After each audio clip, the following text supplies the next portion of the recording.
Dani de Paris, il a folie bien. Il est mis gagnant, mais Askia Moudoué, qui est 1 million d'âmes, il est comme Moro. Tiatri Bola Dole, il voit que Meniwa Mogan Franyogonga. Dani de Paris, Dani de Paris, l'homme fort, Barcadé Dani de Paris. N'a pas 10 millions de Franyogonga, c'est 600. On va y avoir Barca de Bila. Dani de Paris, l'homme fort.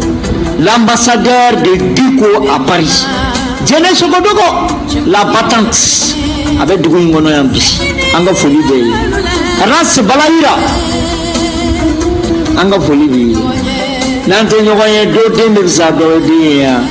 Sorasi do Jole Medoka Dala Sisa. Ari Mokote Kadala, Ayukili, Kalulu.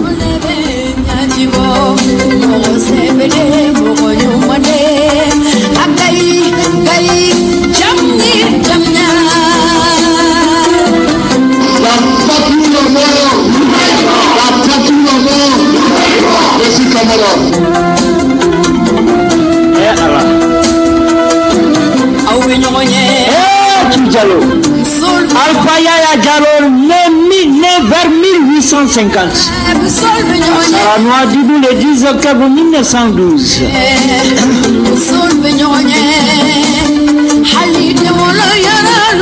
Shabbat d'autres me Guinée. Il va te redonner Almami El Hadj Almami Samouri Touré. À Bankera 1830. Milliam Balandou. Où il a amené le 29 septembre 1890 à Kerangelemou, Côte d'Ivoire. À Tarassa, Gabon, le 2 juin 1900. Almami Samouri d'un kemen, ani dembi nani kononto de soro. Demuso bisegini kononto. Almami Samouri de soro.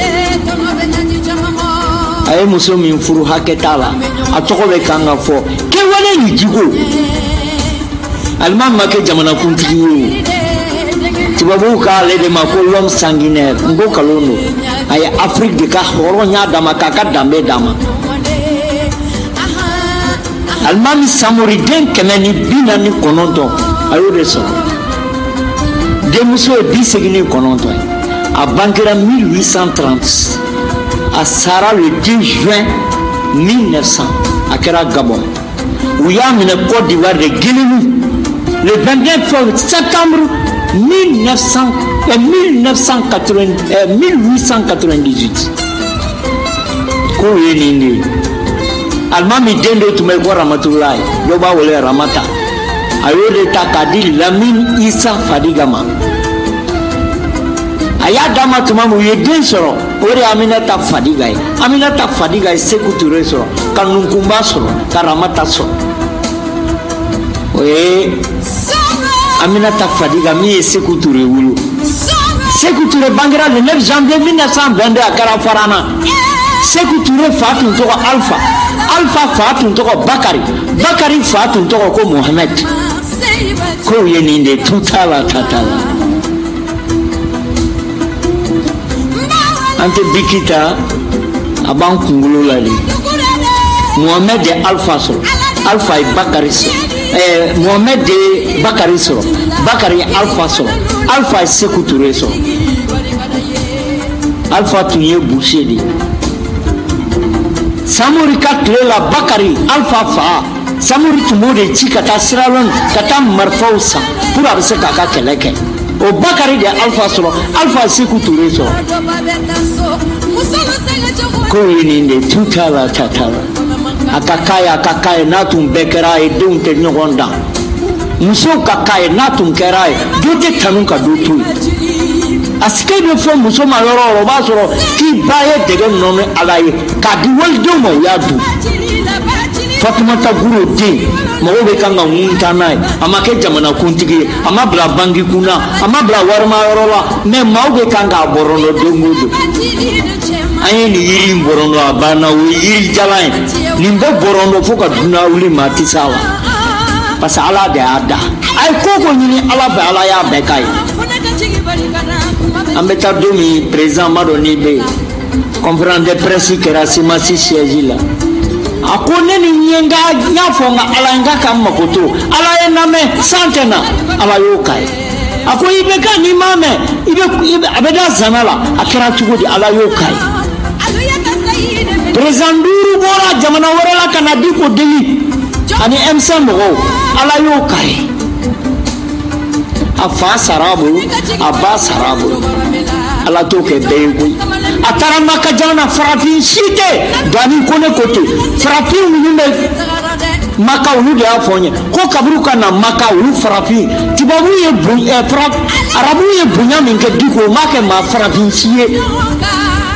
umadai ka ke farafin siye wallahi tawahi ye bunya minke diko umadai ka ke farafin siye maka jamana la auto tv to ni mami na muso kala ni zame sisira na la ko diko de la jike ni mami na muso kala la diko ni mami fangani ni diko ni mami bina diko ni mami hijra diko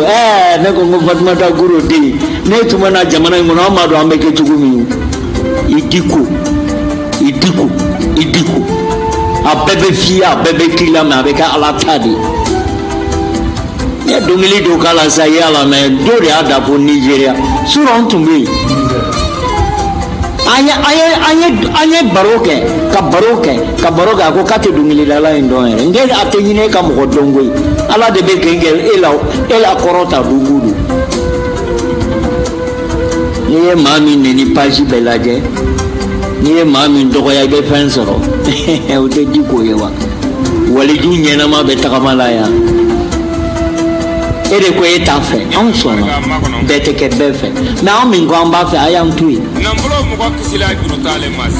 ile me artikela horon na willa ko azanda kaje o ma diko te yere wolo de ya malien te ya diko anga nyini ya amanga nyini ama cheni ge ate amanga nyini Ruba kofere me ambani kange gani de Paris jeunesse soko dogo ras balaira gandi malien ras jaw abadin de be che ba ke mambu ta ku danko la kata parce que barka tigi de betugo barka mo ko abetende barka be diko la on fona barka mo de amba deme ama fengara jale ama kene ama ke dani ama ke jene ama ke arasi balaira ama ke ja people anya kanu ala kamade anya kanu ala de na nu ko anga bla me jonda ne ba fe kinyi nga ame jonde ta ruere ma ben ko la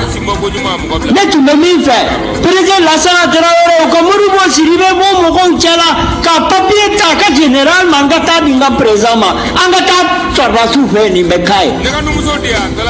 me do ko ai ko muru woti sala o ambo kalama kuma be mana foli kama chama bora di ko salongo no ambo kalama o wele tumbe kanga nyoko kuteti ne be kai ni mbla ni tisi o fodo mana anto fosi ambo ti aw yere de ma be ala o de la kanina ni tara chagmar si zugo numbe bala aw be traka na ka be do fo mo o maliko do wa ni tay maliko ça c'est ben le cerveau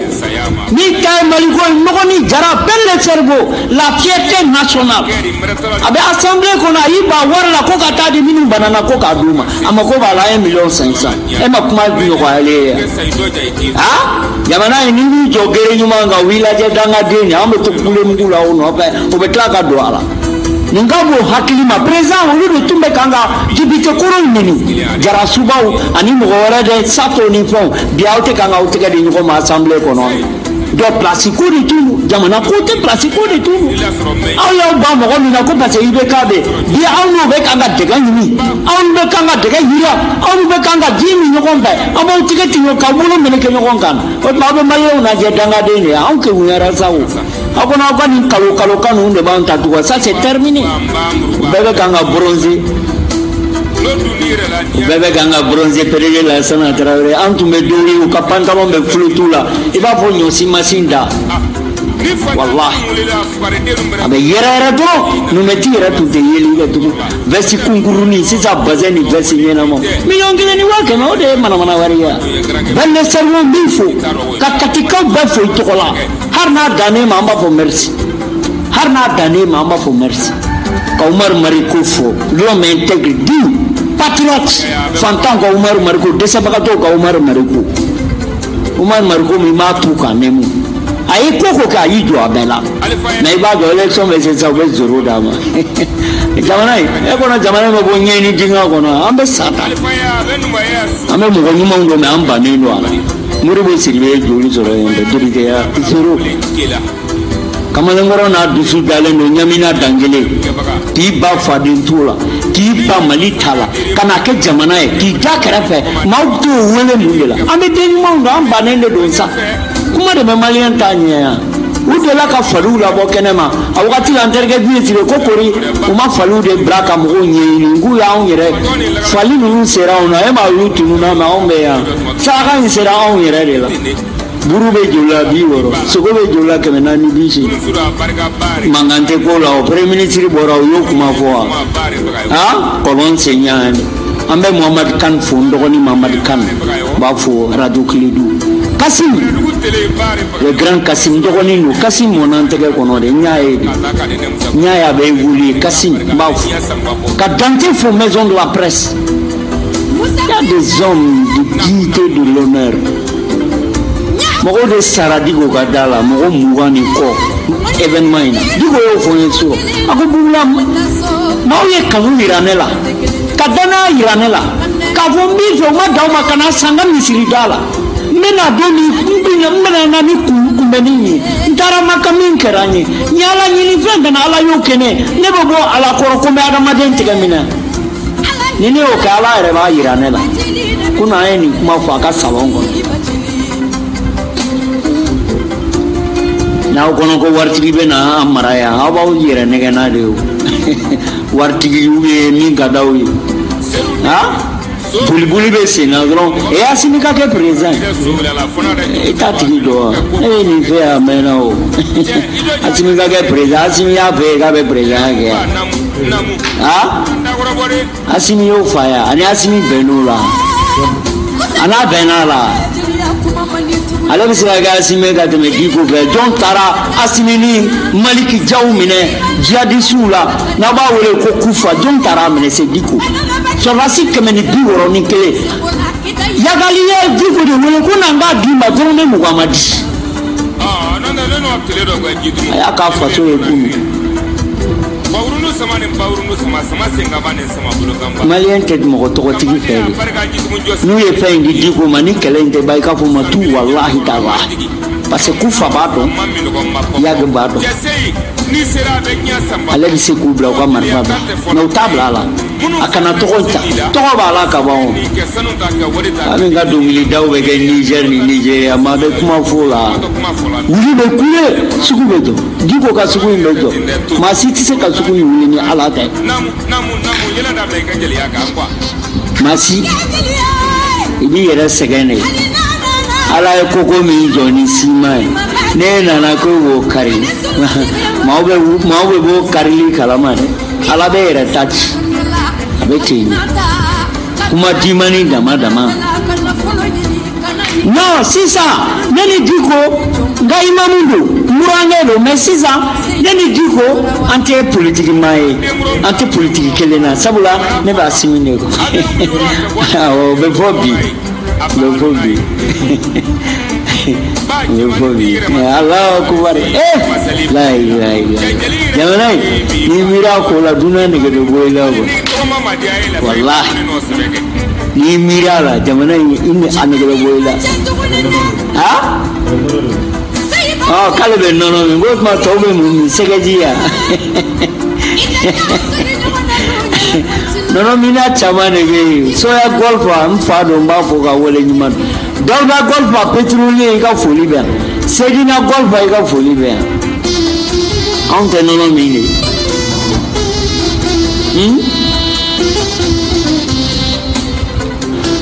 kuma ne be no re aga bo hageli ma jamana ni jamana mo mahina fantaw na ka do ko walide wal muso do de zona ka denga do sorna sala ka kata sa jamana na o hakili tola o ma hakili ya barage femme me fola bekalo Ni est chien. Kake Mali sorasi telitigi be. Des millions. Mais nous on a déjà 1,5 million. Non, ani ne mira la be digina quoi parce que bara la yo, bara iduma yede. Ah, qui sigi qui bolo wi. Abam, ni kilini wake. Sorasi be saya ni mi sarawa mo wa maloboro gele abana. Ni bika capital no boy problème ni. Le doyen Sédou Traoré a dogoni sarabeni ka sanjo bana muso. Capital do me madame. NGC be jamana na o jamana te tanye.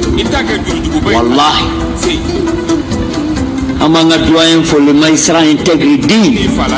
Bebado. Amba fo ka wali mando. Nana Kassé. Ame mari maïsra befo. Wakati mina war farala maïsra o gamaro wa biuro ya ke kuma olu kele si ça million kele ni wa ke me dilaw auto kuma banala diko take maya ba ke aladi diko take maya ba ke Mali fantan ni parce que ni mo Mali kono ko kera mami ka kanu fo dala ka tra ka tu yere di dala mu kafa o make machine ni diko diko ko to ye au de préciser no na sɔgɔsɔgɔra sa bɛɛ bɛ boli a ye papier ni fili o don na jamana bɛ ɲini ka wuli mun b'a kɔnɔ a ba bɛ ka kɛ président ye o tuma Diko bɛ mun de fɛ tugun a taara ni IBK ye sisan a bɛ min na walayi hali n denkɛ Fane Buba Fane a ka fisa ni ninnu dɔw ye walahi a ka fisa ni ninnu dɔw ye Buba Fane kɔni ndelu akarsamia parce ale be IBK kanu de la toujours a IBK kanu bi a bora a ya kanu harbi a be IBK ko la mais nunu be ka besi yela ma to karsa yan jagwa sabe we mo on trombe no o dugumala la we ware mine we ko do ge kama ko do ngwa aw ka uti mami fa aw kele ko election manya o mo ba dembe sente ko pour ka ma aw ba ka kutedu do fengo didu Kile atere fango didu. Mena min fo Hasimini Bandawi. Au kana kalo kan shilame ay tana edo. Jamana ya obla mission mina ay tana. No lu bora jomena awa anda lenta ula o. Pasa u yere ma beala. Bibi na forasi ay murmu ta ga president. Ube Umar Mariko, ube Ben le cerveau, abe jeli ni marfata no kama atekae. Billahi ni sora suko bo sisa ay do fanya mbaka utebala shogal ba ko ne ba ko do rabe o ba ko ne ba ko be mutaka tal fo ngoro ga na furmuso no e tirai ba fo ka wole ni mando ni ne a tuma do lo be do fo 26 mars mo ko be yela ko sare ko be nono mi ni amo ko be nono mi o ba so be hera wali 26 mars kera kaba ko do kaya tuso mutagatal yang aku mama ciblindra me kuni masiribe qui encore ukacha mamutu cham pepper oui dit Fatuma ku bugo commando parala katami Kigal pour changement kana jamana la ulu be kanga traiter avec tout le monde ko 26 mars mo ma ngana jamana e mata ya tade jamana e ne ba bore ke mo swazi ni ko bu hakilima eta do ma ko ni hari magabe minu yen nana ni démocratie kuni tola tare bra bu chela ula kuma chamana nu tara ko Kigal mamutu cham nunu tumbe dadu kumadi tumin chela Victor 6-0 c'est bien gramé ani péréze la sana Traoré kuka pami détruit ukaba ko kala mo yala ni mo de be soro ka bo rini ka ko mi fo imbake Ismaël Yoro Diko ye kasoga mon ami Ismaël Yoro Diko mi fo ka madame fo dugo ala nankumanja aya po 26 mars mo ko yele akorata Kouboula tu nous donnes la force de vivre Kouboula tu nous donnes la force de vivre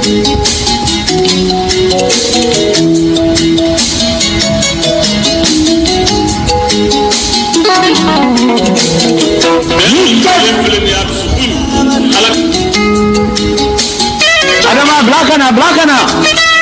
Waliju blakana.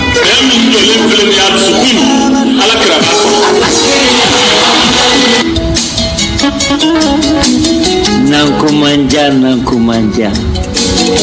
Siena de ni utale ka no susulato e kata jitala no fe. Herate shego. Akota bensi marsi chabalo. Umar Mariko. Ismail Yorodiku. Kauru Dukure. Cheblen Grame. Pepper. Mamutu Cham. Victor C. 2-0. Oh, Chautekile. Quelle vidéo. Dengolong de vidéo.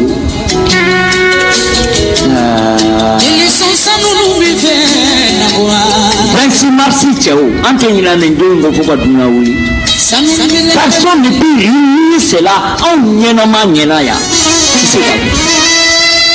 Nibika Famina, Nini. Mais qui veut nous n'apprendre fou. Malien Loko Kalamao. Zumana Sago, l'homme intègre, digne, honnête. Kanaka jamana bla raega saratu ntege fo gausu deraboya zebeka ke donindona matla do induna kabago zulu ke nyamina dangele denuma ndone no mali kulubali na na minge dayai am dalai maliku kulubali fantam ka maliku kulubali maliki minti yere bonya harama demu Luxembourg tena musomba ufo le cardiologue mérite l'homme intègre, digne, honnête, inamoro. Jara, professeur Jara. Ale be ele fontan fe. Na tu bulo aba ordonnance ka aba warit. Ka furakel wara aya blanga kontula. Aba bana ordonnangi jama mi ma fi baka jama tala. Meni yera ka jama ni. Wallahi. Ala gali ke duguma mama hamana hina fontan na laji keta. Ko ni mayad be warba kalondu. Ala yɛrɛ ko aye nye o bɛ se k'e ka wari tiɲɛ kalon Docteur Jambi fo pharmacie du deuxième pont dɔgɔnin ɲuman n'i ye maa ye ɲuman na a tɛ se jeliw y'an tɔɔrɔ funɛw y'an tɔɔrɔ maabow y'an tɔɔrɔ a bɛɛ kalo dɔrɔmɛ de t'i pɔsi la e fa bɔra na i fa ye nin kɛ i fa ye nin kɛ i fa ye nin kɛ o man di jɔn i fadenw cɛ la n'i y'a ye i y'a fɔ dɔrɔmɛ de f'i taa i mago la. Anya Alaji Samori Touré ta position. Radio Liberté Samori Touré, Wolofa Gausu Touré, Ore Samori Bangue, Samori Mintaye Liberté. Samori Dende Afai, Amoke de Samori direct Gausu Touré, Ore Samori Bangue, Radio Liberté ni télévision tiki. Nitise kola, obe nyani dugu, nitise kola, obe dimandugu. Yokuma invango. Ambe chebale mfu nyawe minyi nufe minkera be doke diku fililao M5 ya ke tae fara nyogonka au ni diku te tau fe na au de bena diku fe ako bulu nyesima kelena okata sino ubena wartiki do chungwa nkuna wallahi ube autini fe ubena jamana ingona élection to esangile ay bela M5 ani diku akwa fara nyonga na fara nyonga mati sawla de debe sirawne kele miseni nu langa bi obi wajibi do abe fonyongo tabolo tekele me ay mali bla nye orona nyeba la nse moga obe kanga ira tsezila ngulu ukono ko police ule tarato ni kabri pwajiri na ko police jo mine mogola ki kana ta pale kono ha wallahi numa fara nyogo weta ku boloki wallahi parce sur la sous position antado oh warti milliardaire ni gubena no togo ay wuli awa kele misembla ay fara nyogo nga arni diko tala ay nyogo mine ako bulu nyesi mala parce que M5 capitaine Denga Kumaro Moribo Siribe hakilina de mo côté il faut la refondation du Mali tant que ma ka mo fouille et nous me ganga que si ça il se gagne pas mon présent Gani de Paris aw kana kuma Yag fɛ ani Amadou Koufa olu tɛ maliyɛn de ya mais tuma min Tibamuso bɛ u ye gouvernement bila u ka négocier pour Tibamuso in bɛ bɔ o bɔlen ko non bon n'u ko non sisan an de ka hari woro na sɔrɔdasi kɔnɔntɔn sara Bangasi mara la ala ye don o don da ni min ma sɔrɔdasi faga u bɛ dɔ faga sɔrɔdasi min bɛ yan MINUSMA la a ka ca 10,000 ani kɔ ye comme bɛn de cerveau b'a fɔ cogo min Faransi sɔrɔdasiw 5000 ani 100 o fara dɔ in kan a bɛ taa 19,000 ni kɔ la hari bi olu ma se ninnu na mototigiw la an ka mɔgɔw bɛ faga la aw tɛ ko dɔn aw yɛrɛ aw ka wele k'aw sigi min de ye a y'a kɛ tan diinɛ ko tan ayi a b'u to la dɔrɔn u bɛ kan ka walidenw faga don o don tile fila o fila an b'a mɛn sɔrɔdasiw sara Faransi ta t'anw ye koyi le Mali n'est pas une préfecture de la France. On a gagné pendant le 22 septembre 1960 par les gens, le panafricanisme. Modibo Keïta, l'homme intègre digne. Un des flemmes animateurs, la France, Aya Ouyelam, Ambayel, Aya Keta, Ambake. Ah? Maoubi Salah Dungoudou. Le Malien, Aya Koufa Wele, Aka Yagiza, Aka Souma, Aouye Malien, Aka République. Mais, Hari Irango chrétien, Iran me wele sur la République islamique d'Iran, Mauritanie chrétien, ou la République islamique de Mauritanie. Mais pourquoi nous déjà maliens? Parce que ce sont là, il y a les maliens, parce que le consul du Mali à Jeddah, Koufa Fana malien, à tout, oui, à Kouchouti, à Bouni, Dine, Blanc, Katachiri, Ousmane, Madame, Ani, Diko, Ani Bouye. Ani dine mɔgɔ mani ninnu bon sisan aw ko nin na silamɛya ko tan yala silamɛya bɛ se ka mɔgɔ jagoya k'a kɛ nin ye wa a b'a yir'u la an bɛ bɛn sali bɛ nɔgɔya mais non don o don mɔgɔ de bɛ faga Faransi b'a fɔ aw kana kuma u fɛ mais n'olu ka otage bɛ yen u bɛ aw bila aw ka kuma u fɛ mais n'anw b'a dɔn bɛn fɛ u b'a fɔ ayi don na u ye mɔgɔw nɛgɛ ka taa drapeau la yɛlɛ Kidal u tilala ka Kidal drapeau bɛ yɛlɛ bar min na u y'a bɛɛ kari-kari ka da dugu ma. Boter nege ah ile nege anga boni tibita ba inkono ko ben ni min fo ala ma medala Fransi de ben ko be juya wallahi uludu haru Fransi da exige mela ka ko réunion ga taji parce que ne se ka famo Centrafrique élection kera ulabana ka fo ko élection manye décision na ka mo o marfata o sera faux Centrafrique capitale dans la Bangui ministre mais nous refoulé ou bien gaboy o tekeleya Goma menena Bunagana menena République démocratique du Congo ministre ko meme ou lamana ka farauka ka libéré ka di République démocratique du Congo ah mais nous de là au tisse ka ke Mali ou bien Kigali interdit même Mali là parce que tu étais voilà là hamna kadi français sini wallahi administration et armée bébé yelma Kidal nous ko emela katabali ko wallahi wake mais en cas de fin jamana warala ni dugu mina aba minula mais Mali là atemene ou nous mer ou be hôtel là ou be du mana passeport chaque mois million ça va be du ma ou million kileni wake mais alors sur la suite quand on sa dungudu yatime don kileme ka kanfa frigato kileme ka kanfa disebagato kileme jamana fa fantandi me wuro fantandi nyako jagige il est à Bruxelles de là il fa ibata sur avec Sénégal jele babolo piki babolo daba babolo logoti Sénégal woturoni ni metaka nokota obele mbosala ni songo obeji ite na dimandu ite dumuni dimandu siro ni mantila ebi ka warta kana di minute barake lai wala ko haketo bebe tebende hakebe oro alati wakati tin temena obe an fa n'an ba minnu bɛ burusi kɔnɔ u b'u ta de k'u sigi tile kɔrɔ u bɛ commandant b'u minɛ ko tant qu'on m'ale b'o sara hari n'u bɛ to ka bagan feere u b'a sara mais Bamako yan mɔgɔ jumɛn bɛ yan min b'a sara k'i b'i ka impôt sara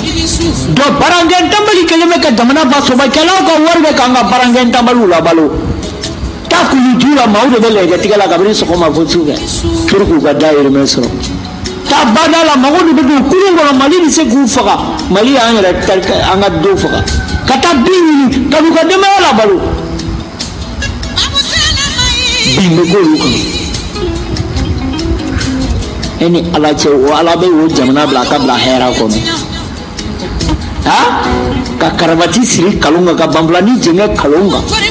ka tagama k'a fɔ mais vous savez je viens de Sorbonne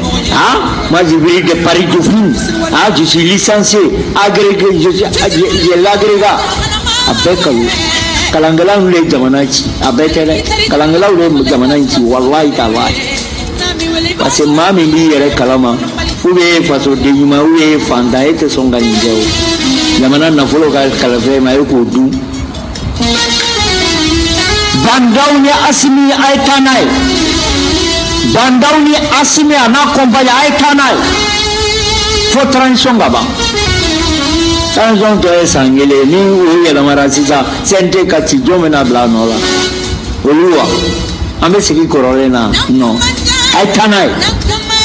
Bandaw ni Assimi a ye taa n'a ye Assimi nani sisan Bandaw nani sisan 2 milliards ta k'a di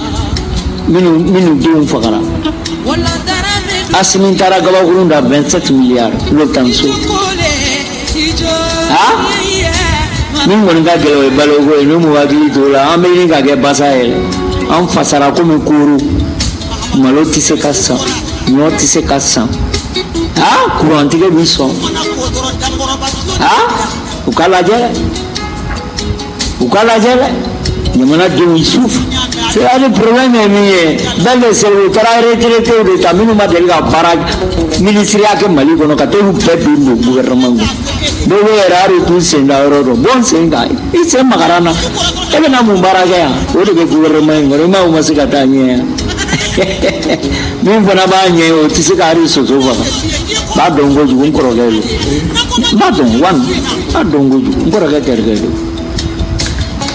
ale tɛ se ka hali mɔgɔ faga o don na u taara u ye mun de kɛ kuma mugu dama da f'u y'u sen u bolo fila wuli aw b'a wuli aw numera de o aw ma élu et puis u bɛ tila ka fɔ n'u bɛ ɲɔgɔn wele honorable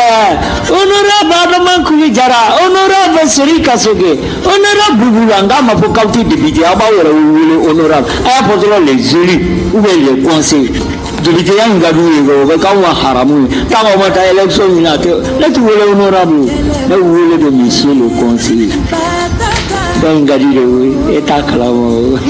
e ma ye u nɔrɔ bronzera bi i b'a fɔ u bɛ muso bɛ teri minnu pour k'u bronzer i b'a fɔ o de don sɛgɛn de ka di yan sɛgɛn bɛ maa ɲɛni mais a t'i faga kuleba e ma mankan sumayalen i bɛ k'a ka taa ka bɔ ye Karim ka bɔ ye Ami ka bɔ ye bon sen ka bon kun kan ni nafolo ka ca bɛɛ y'i kɛ kuŋɛ wari bɛ k'an ka sɔrɔ a kɔrɔta ajon buda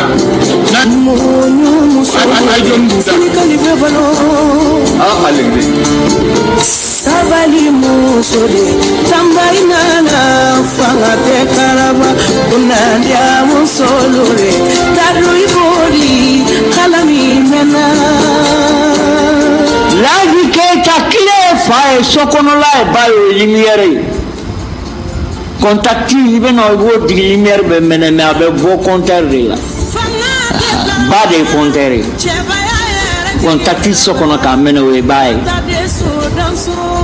ni ba ɲɛna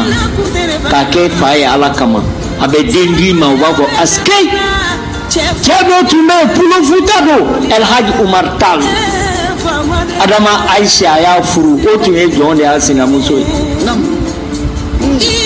a bɛ karata de ta ka taa da la k'i jɔ k'u kɔnɔ dugu mana jɛ ni Sayidi ko k'a bɛ bɔ a b'a fɔ jɔn bɛ yan ne de don e ma fɔ n ka na ni kasare ye a bɛ taa ji sigi f'a cɛ ka don a bɛ sɔrɔ ka wuli ka bɔ ɲɛgɛn kɔnɔ hali ni san bɛ na ayaka kalandenw fara ɲɔgɔn kan Seyidu a ko muso min bɛ n bolo Adamu Ayise a ye dugawu k'a ye fɛn ka bɔ a la min tɔgɔ bɛ dɔn min ka fisa ni maa caman ye o de ye Sɛki Umaru Alhaji Sɛki Umaru Tali n'i ko ko dibi ka di i da yɔrɔ la i bɛna dɔn dibi ye min kana siga don a la koyi a kɔrɔta ni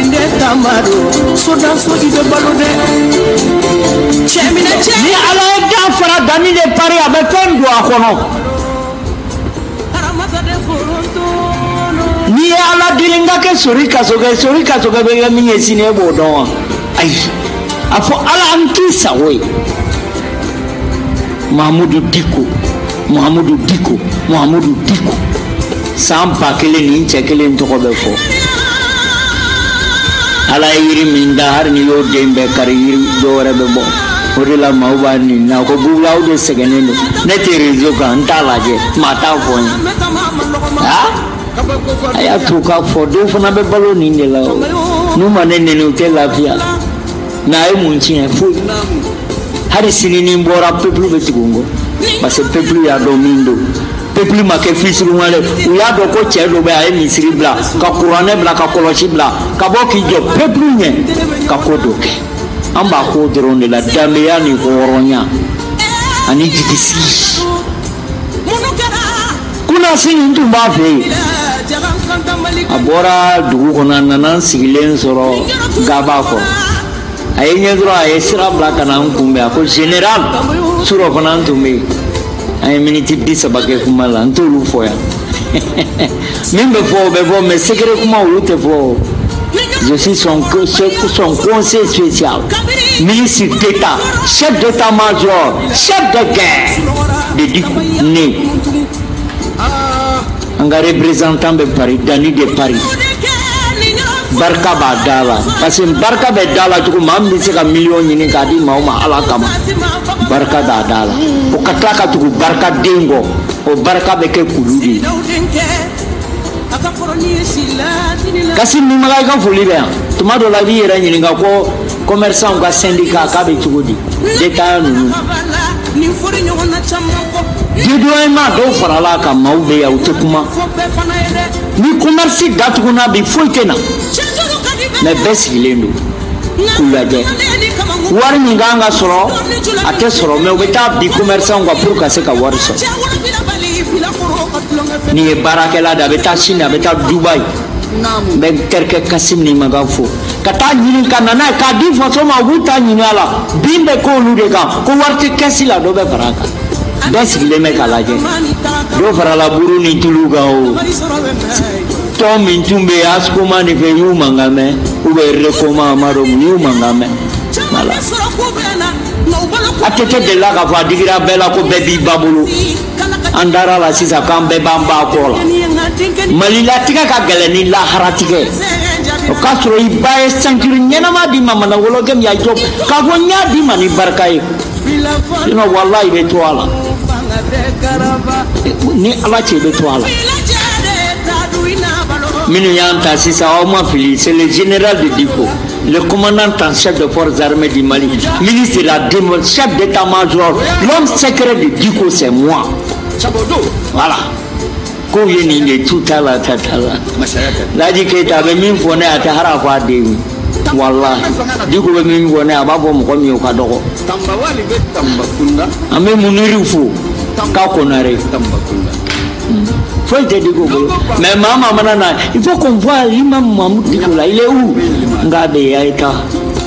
France 24 on veut avoir Diko là pour un entretien là n ko belebeleba bɛ a ye taa Radio France Internationale on veut avoir l'imam Diko o tuma Diko kelen de ye cɛ ya ou bien Diko kelen de ye maliyɛn Bamako Mali kɔnɔ yan Ala mana kɔnɔ min ma diya kɔnɔ kanko ma mana kuma a b'a fɔ nin fana ye kɔnɔ jumɛn ye nka kɔnɔ min ka di Ala ye n'a kumana i b'a fɔ Ala dɔ fara gansan nin kɔnɔ in kan ka di k'a Diko c'est le chef de guerre de Diko ne don an ma balo Diko la koyi Diko ka mugan tɛ ne kɔnɔ ma ji min a ka so ma dumuni k'a ka so minnu balola la o y'olu kungo ye anw nana anw ye race égale Bala Yira Dani de Paris Diéné la battante une femme engagée dévouée u nana k'u yɛrɛ d'a ma parce que min bɛ an b'a dɔn a bɛ se min na an b'a dɔn Ala ye min ka an b'o dɔn ani ne jɛra fɛn fɛn fɔ n ye n y'a bɛɛ ye ɲɛ la walahi taala walahi n bɛ n kalalala min bɛ n da kan faga Diko tɛ ne bɔ Ala bolo sini koyi Bugula ka kɛwale de b'a bɔ a bolo président n'an ma tiɲɛ bɔ kalon na kalon bɛ tiɲɛ dun bilahi n'an y'an makun mɔgɔ makunnen kalon bɛ kan ka baara kɛ kalon bɛ se tiɲɛ la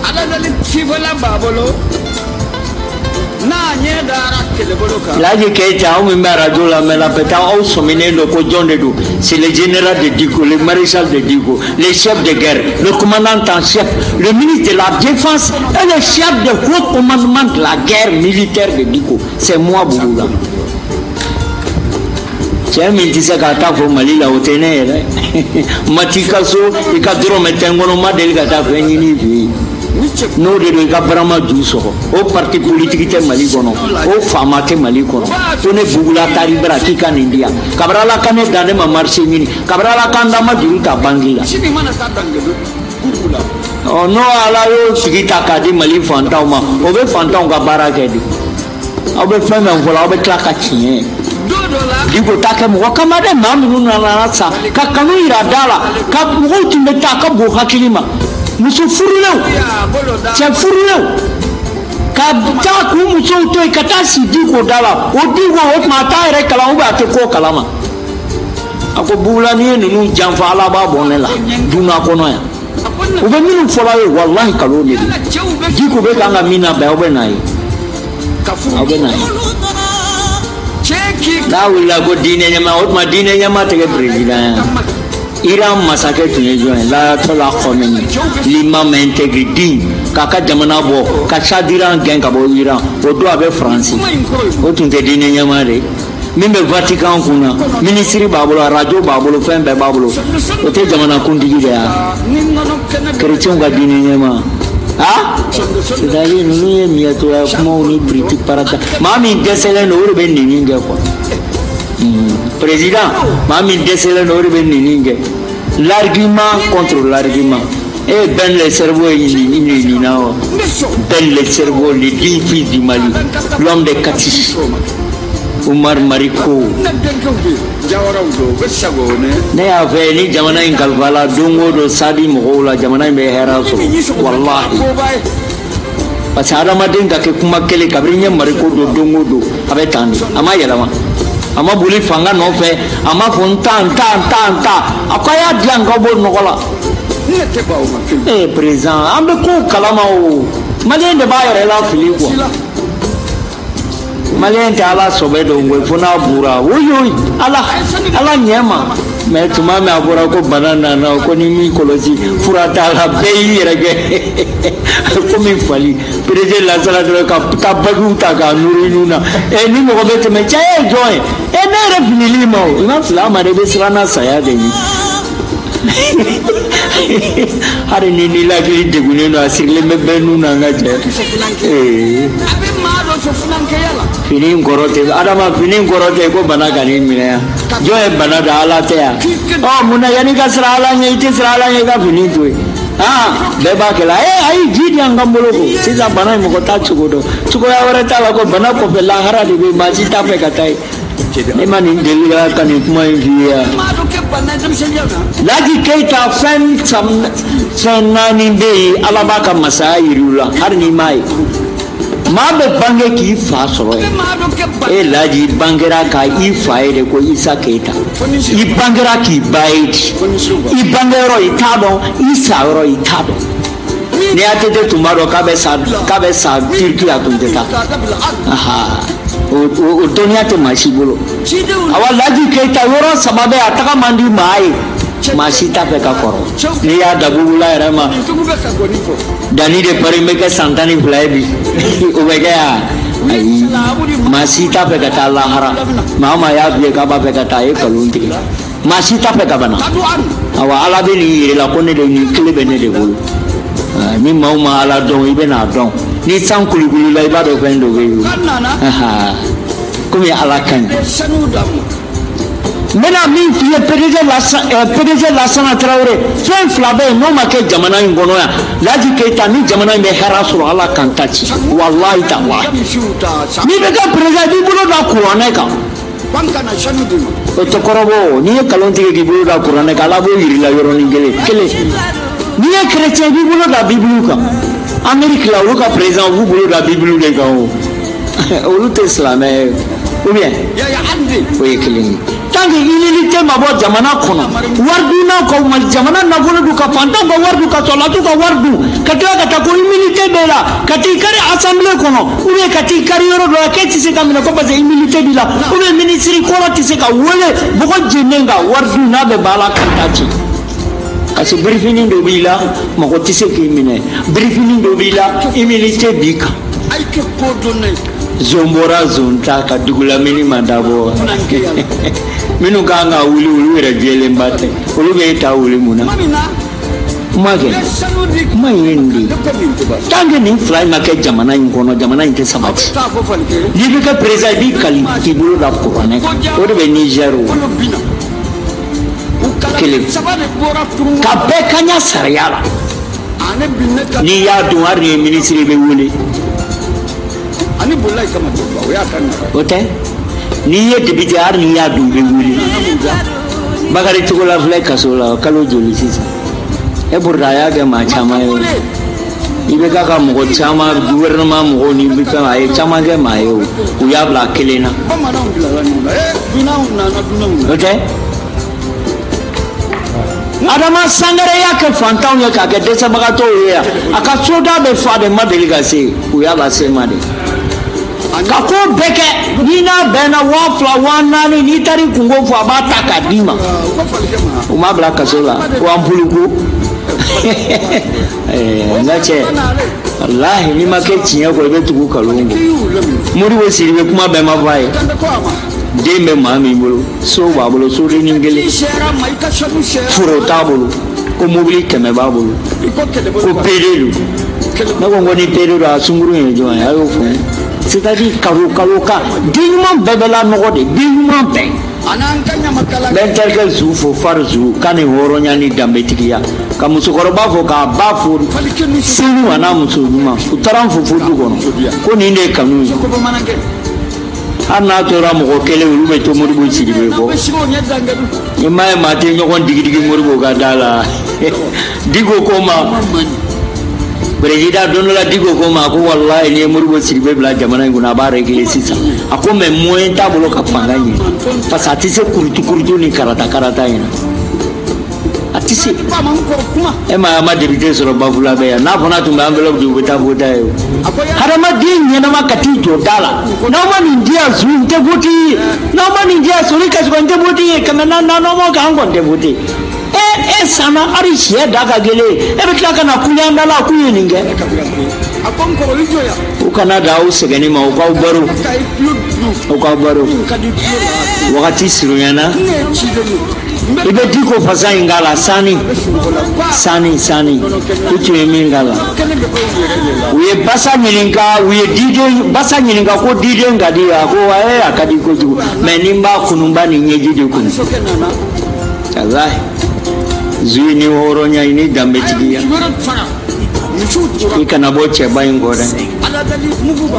Ni maube muribo la mesi samba soro jamana imbere panka. Refondation.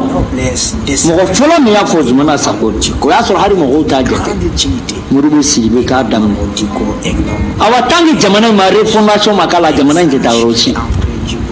Wallahi fuka jamana yele made kanani nyedan kura ani kukura e kamaliyan bonyeni ya kono ani ka dana ni dambe ni khoronya na madel ga be ngo chokoroba do murbu ka mogodo ay matla de dilan ale kameni bi worota warla ka di ko matla nyena ko kaka salanu ko ne Ah, nous qu'on avait amdala, Chokoroba Nyale, ou lui a que Mali de Mou servi Malila. Oui, Mali servi de Meroumana pour servir Malila. Modèle d'esprit des grands pour les autres. De Gaulle Komuribo Keita de Madabade, l'homme du 4 juin 1915. A qu'on y mette on la jambe comme Nimbe la jambe Tuntukoyala. De Gaulle Kadjani Moribo, Moribo faisait 1,98 cm. De Gaulle faisait 2,2 m. C'est pas ça, c'est la grandeur de l'homme, la dignité de l'homme. Moribo Keita beta do mi wabi woro faramali ayo de to wabi sawa. Kani izin babindo. Adaman jaray ben banagoy. Tu mets Amadou Djikoroni, coup d'État avec Domi, il y a seulement 15 millions, 15 milliards de francs maliens. Il y a mené Katanaï, Bissegin de Yera Posila, Utara Bangila, Wakilini Kemefla. Warunugu Mintum de Pena, 2 milliards 640 millions. Amadou Djikoroni Kara, Sota, Bolo, Fouy Tabola, Asarafa, Gadugono. Ako haribi kabe mogo nyima nyina ayi awte mogo nyima ina abe sabu de nyina minu be wardaw no mogo nyima ndone do abu done bu do ma wara bu do me har sinini wa wu president awtuta ye disi nto lengu yana kasi ya ba bebo wakati sera akorota ni imam ni Nigeria Nigeria da e dumli ndala Niger aye dumli ndala ate diko to foi ay minga faso ya yode istimali mi honi yawla waliyullah imam mutode adama sisoko Kenya bamba foka wale nyumando anga auditeur badu Adama Sissoko Kenya baka bela tijelenfo waldo mbe kanga bidja madinga kono dunguru beta fenyi fam bebe malaya malobe sene nyobe sene sanu mali est 3e baka na 2e après le Nigeria mais hari bi ambe kanga amtegeja ambe sasara kamine ya ina ambe sagaribu ya ina garibu palani mandala dro ke kanga adama fo ere mahoronya no Laji Keita mama tisi damara ni bolo la ibe sajo nyala mo wolo wallahi président digidigi bi sen vena digidigi nko digidigi tani wole ka dia tani verse ka dia eti se ko ki yere wakati sera ba manan ko na dimete me bielela président Sori Kasuge peka ale tumbe kangam la bolo ka club des amis président Babubula amba foka wole ni manokani horonya ni tiria ani balmaya voilà nyake général voilà général Sori Kasuge ne grand maréchal voilà Adama jara nostra da misana kachai keleme ko fili baboko ibabo charbon un jeune dynamique patriote Mbafo Farzou tellement va partir vers vous à la Farzou Mbafo ka wale nyimando kamusokoro Mbafo na furumuzo nyuma alaka hera kana alaka do irana o sana ninkera ni chokoroba ya ko eti itafa e kalondi gele ba baba ifila abetili baba ya alaka hera ge jamana alaka jamana basiki asimi bando aitana